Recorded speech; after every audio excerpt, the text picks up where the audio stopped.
Sakal Gunar Vande Guru Sri Charanaravindan.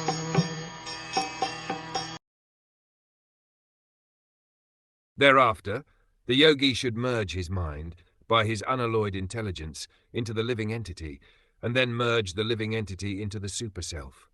And by doing this, the fully satisfied living entity becomes situated in the supreme stage of satisfaction, so that he ceases from all other activities.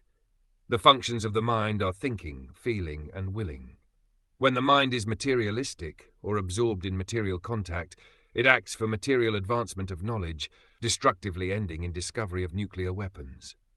But when the mind acts under spiritual urge, it acts wonderfully for going back home, back to Godhead, for life in complete bliss and eternity. Therefore, the mind has to be manipulated by good and unalloyed intelligence. Perfect intelligence is to render service unto the Lord. One should be intelligent enough to understand that the living being is, in all circumstances, a servant of the circumstances. Every living being is serving the dictates of desire, anger, lust, illusion, insanity, and enviousness, all materially affected. But even while executing such dictations of different temperaments, he is perpetually unhappy. When one actually feels this and turns his intelligence to inquiring about it from the right sources, he gets information of the transcendental loving service of the Lord.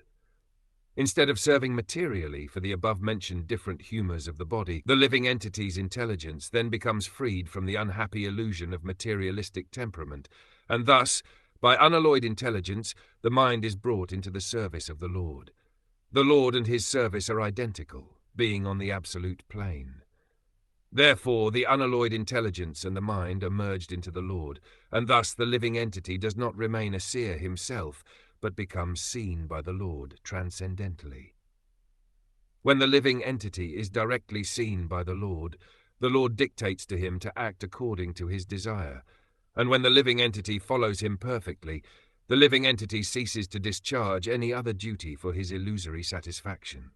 In his pure unalloyed state, the living being attains the stage of full bliss, labdopashanti, and ceases all material hankerings.